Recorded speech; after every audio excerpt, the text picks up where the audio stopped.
অনেক অনেক ধন্যবাদ যে 17-18 বছর ধরে আমাকে ভালোবেসে রাখছে। সো আমি আপনাদের বাংলাদেশেরই মেয়ে, আমাকে যতদিন আপনারা ডিজে সনিকা হিসাবে চাবেন ততদিন আমি সারা জীবন আপনাদের সামনে ডিজে সনিকা হিসাবেই থাকবো। আর যেহেতু ডিজে হিসাবে আজকে অ্যাওয়ার্ড পেলাম, অবশ্যই অ্যাওয়ার্ড নতুন নতুন অনুপ্রেরণা দেয়। সো সামনে আরও ভালো কিছু কাজ করার আরও অনুপ্রেরণা পেয়ে গেলাম। 24 ভালো ছিল। 24-এ ওয়ান অফ দ্য বিগেস্ট অনুষ্ঠান, গ্লোবাল একটা অনুষ্ঠানে আমি অ্যাটেন্ড করলাম। That was great. অ্যান্ড সামনে আরও কিছু ইন্টারন্যাশনাল অনুষ্ঠানের প্ল্যান চলছে। আল্লাহ ভরসা, ইনশাআল্লাহ। Thank you. ওয়েল, 14ই ফেব্রুয়ারি ভ্যালেন্টাইন্স ডেতে আমার দুবাইতে যাওয়ার প্ল্যান চলছে, সেখানেও আরেকটা অ্যাওয়ার্ড ফাংশন। সো ওখানে আশা করি আমার প্রবাসী ভাইরা বোনেরা যারা আছে তাদের সাথে ভালোবাসা দিবস পালন করব। সো ভিসা চালু হোক, ভিসা নেই, তারপরে ইনশাল্লাহ সবার সাথে অনেক মজা হবে। আপনার কাছে ভালোবাসার সংজ্ঞাটা কি?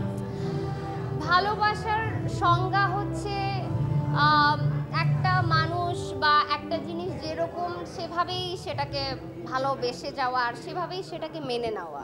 ও হ্যাঁ, অফকোর্স আমার জীবনে অনেক বিশেষ মানুষ আছে।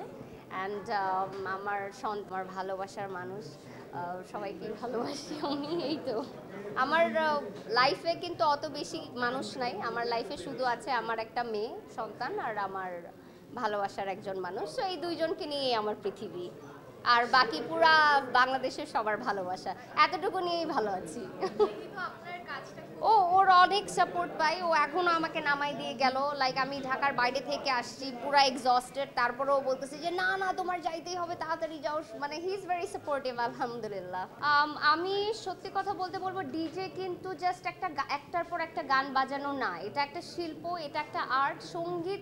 সঙ্গীতের যে আর্ট সেটা বুঝে ডিজে প্রফেশনে আসাটা উচিত। অ্যান্ড এই কাজের, এই প্রফেশনের অনেক প্রসপ্যারিটি আছে বাংলাদেশে।